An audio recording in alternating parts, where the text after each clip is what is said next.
at nakawin ang kinabukasan ng ating mga mamamayan. Mahiya naman kayo sa inyong kapwa Pilipino.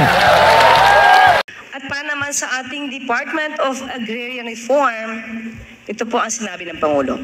Kasalukuyang pinapabilis ng DAR ang pamamahagi ng mga CLOA at ng mga e-titles, pati na yung mga COCROM bilang ng utang ang mga benepisyaryo ng Agrarian Reform.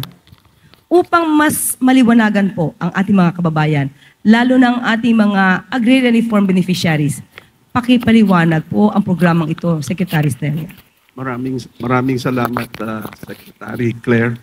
Akala ko, Yusek Claire, akala ko hindi na ako kasali. Kasali pa pala ako.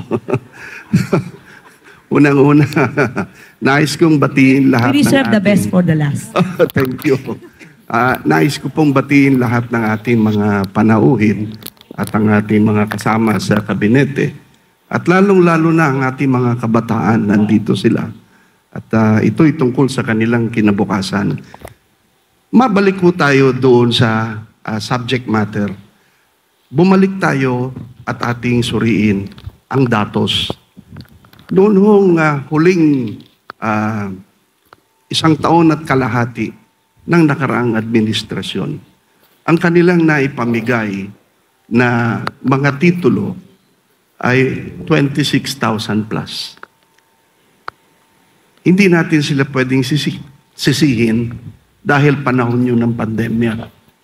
Ngunit nung naupo po ang administrasyon ng ating mahal na Pangulo, sa loob po ng 6 na buwan, magmula July 1st, 2022 hanggang December 31st, the same year, nakapagpamigay po tayo ng mahigit 26,000 pong titulo sa buong Pilipinas.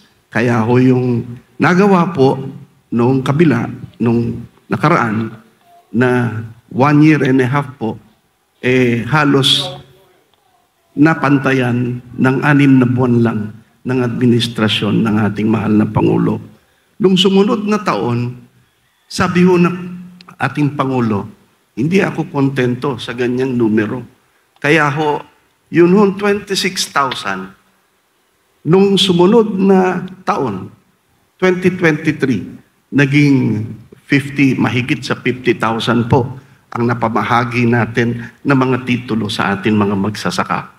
And then 2024, lumampas po tayo ng 100,000.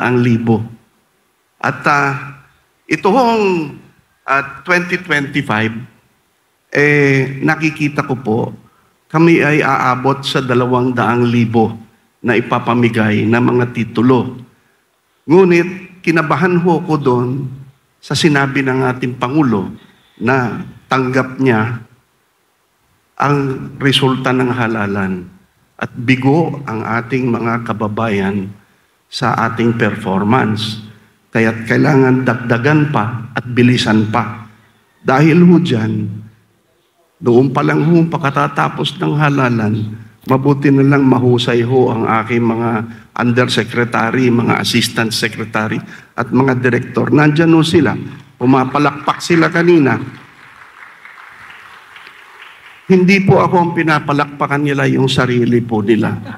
Ayan po. Pumapalakpak sila kanina dahil itong taon na ito, sa palagay ko, ang aming trajectory will be about 300 to 400,000 na mga titulo na ang tagal-tagal pong hinintay ng ating mga magsasaka.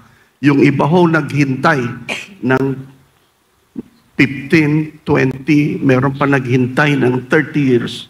At sa wakas, natatanggap na nila itong mga titulong ito.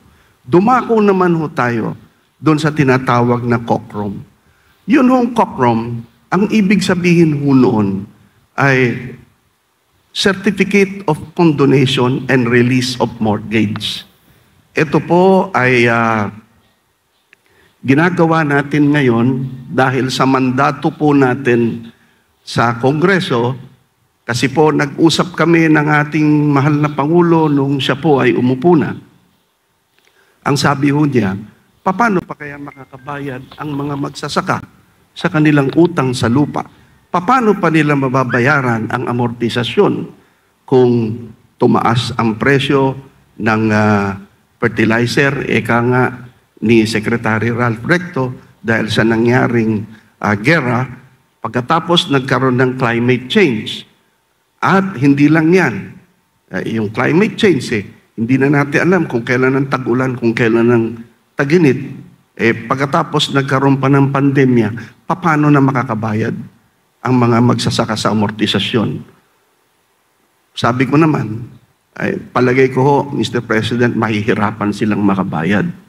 Ano kaya kung burahin na lang natin ang utang ng mga magsasaka na tungkol dyan sa amortisasyon? Kaya ang sabi ko, kinakailangan po ng batas. Sabi ko, at nagpasa ang Kongreso at ang Senado ng isang bill at agad-agad pinirmahan ng ating Pangulo, at yan po ang Republic Act 11953 o ang New Agrarian Emancipation Act na nagbubura ho, condoning all the loans pertaining to amortization of land. Yan ho ang isa sa mga pinakamagandang accomplishment nitong administrasyon ho. Wala na hong iisipin ang mga magsasaka. Doon ho kanyang ama, si President Ferdinand Marcos Sr. at ang aking lolo, si Secretary Conrado Estrella Sr. na kanyang kalihim ng agrarian reform noon, namigay ho ng lupa at yun hong lupa na ipinamigay nila noon ay may kasamang utang.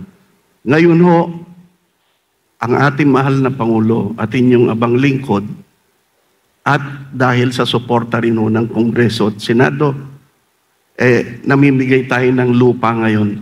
Libre na ho ang lupa na ipinapamigay natin. At yan po sana ay pangalagaan pati ng mga anak at ng mga apo ng ating mga agrarian reform beneficiaries. Salamat po. Siguro po, Secretary Estrella, nung panahon po ni President Ferdinand Sr. at ni Secretary Estrella Sr., ay nag-uusap tungkol sa pagbibigay ng lupa sa mga magsasaka, kayong dalawa po ni PBBM ay nandoon at lagi nakikinig. Kaya ganyan din po ang inyong naging advokasya ngayon. Opo. In fact, nakakatakot nga ho yung sinabi ng ating Pangulo . Ang sabi ho niya, tsaka na tayo magpahinga, pagpatay na tayo. kaya talagang pinagsisipagan po namin lahat. Napakasipag po ng mga kasamahan ko dahil ang ating Pangulo is showing a good example. Siya po ay napakasipag, kagagaling lang ng abroad, ikot ng ikot, pagkatapos tatamad-tamad ka, baka masabihan ka ng mahiya naman kayo.